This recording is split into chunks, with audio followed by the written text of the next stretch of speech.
har med her. Skal vi starte derovre, David? Ja. Hvad er det? Jamen altså, det er jo... Jeg kan godt se din cykel. Ja, det er flot set, det vil jeg give dig.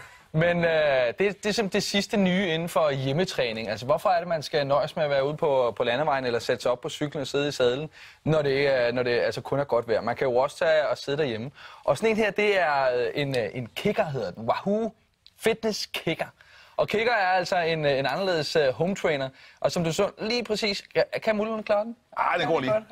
Så kommer vi op. Men prøv, vi starter det jo op ad Kongebakken, det her. Det er Djævlebakken. Det er rigtigt. Og der er det jo altså sådan, at du kan sætte dig, og så kan du sidde foran dit fjernsyn, der så kan køre en eller anden meget passende video op af et fransk bjerg.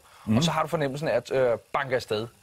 Og sammen med en app, så kan man ligesom få en fornemmelse af, okay, jeg kan lave en god træning på den her måde. Så man tager sin egen cykel derhjemme, og det behøver jo altså ikke at være en Bianchi til 1 million trilliard. Man kan tage den cykel, man cykler rundt på til daglig. Ja. Og smide op, for det er en forholdsvis simpel installation at sætte den over der. Det er super nemt at gøre. Det er meget hurtigt, og det er netop, som du siger, det er ret vigtigt at påpege, at det kan være ens egen cykel, så man er vant til at sidde på rigtigt, ikke? Ja. For det er jo meget forskelligt, hvad man så vil gøre. Og så når du så har gjort det, så kan du så vælge forskellige ting, i stedet for at lave den der spændingsklasse. Jamen nede i fitnesscenter, det er der jo færrest, der ligesom kommer afsted, i hvert fald når det er dårligt vejr, ikke? Sætter du den i gang, og så kan du komme i gang med at lave en træning derhjemme. Selvfølgelig findes der en app til også, når det er dig, David. Det er sådan en app for det. Det er der selvfølgelig af det. Og nu kører det jo ikke så meget her, men det gode ved det er netop, at man kan få det overblik over, hvad er der egentlig derude, og du kan komme i gang. Altså både med at cykle, og du kan sådan så også lave almindelig træning med de her ting. Lurer mig, om der så ikke findes en lille app-telefonholder. Der er selvfølgelig en holder, så ser du den på, og så har du den fulde overblik over din cykeltræning, og så behøver du ikke vente til sommeren. Godt, den er ret sikker, der ved man får rørt sig. Ja. Så er der de her over, hvor man er i tvivl, om man får rørt sig, så kan man nemlig måle, om man har fået rørt sig. Er det ikke sådan nogenlunde det, man kan med dem her? Altså det her, det er en hverdags tracker, sådan en aktivitetsmåler, kan du sige. Det er som er fra Jawbone her. Og et armbånd, du tager på, det er det meget smukt armbånd, hvis du skulle være i tvivl. Og så har man så selvfølgelig en app, der registrerer både, hvordan du går, hvordan du bevæger dig, hvad du indtager, og ikke mindst også, hvad du sover. Så det her, det er min nat. Jeg sover 6 timer og 23 minutter.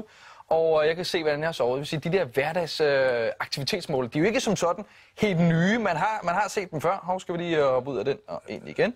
Men jeg kan jo også få et overblik over lige præcis, at hvordan har jeg gået, hvordan har jeg bevæget mig. Og det er ret godt, når vi snakker hjemmetræning, fordi det har du ligesom, du er lidt mangel på, hvordan er det, du kører det, fordi du er vant til måske at hive den ene eller den anden, og på den måde måle dig selv. Her kan du med et helt enkelt armbånd måle fuldstændig, hvordan det går. Det er simpelthen maskinstationen, det er det ende, hvor man kan sidde og overvåge hele værket, om alting spiller som det er, om det har fået søvn nok, om det har fået pulsen nok op, osv. osv. Ja, og de fås fra omkring 1.200 kroner. Du kan også få det, der er billigere, så de bare har helt enkelt altså, det er en glorificeret skridtmåler. Så man behøver faktisk ikke bruge voldsomt mange penge, og jeg vil sige, anbefale til stort set de fleste danskere, sådan en hverdagsaktivitetsmåler, det kan hjælpe på rigtig mange ting. Godt. Det der, den kan også måle hvad? Ja, det er så, der går vi lidt mere op i stil, og ikke mindst i den måde, du ligesom tracker din træning på. Det her, det er en pulsmåler, men den har altså også nogle flere ting, så den er rigtig smart på, så vi ser. Du har den på, du træner. De fleste trænere kender den der pulsmåler, som man løber, og man kan se, hvordan er pulsen, hvordan er hjerterytmen osv. Men den her måler faktisk også mere. Den måler, som man også, den har sådan en 3D-sensor. Så den måler, hvordan jeg laver min øvelse, og hvordan jeg gør det. Så vil sige, den kan give mig information, gør det rigtigt eller gør det forkert.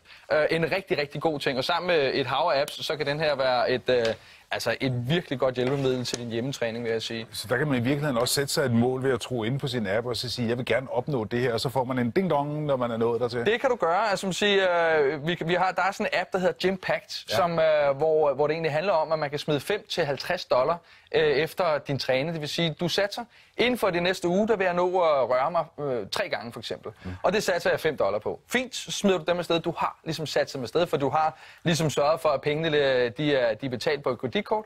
Og hvis ikke du gør det, så ryger de pengene. Men hvis du gør det og er god til det, så får du de penge, som de andre ikke har nået at klare. Ikke? Så man kan gøre det på den her måde. Og sammen med lige præcis den her, så er man sådan ret sikker på, at man gør de forskellige øvelser fuldstændig korrekt. Der begynder der at være noget i det. Der kan jeg lige pludselig se, der kommer en lille gambler-gen op.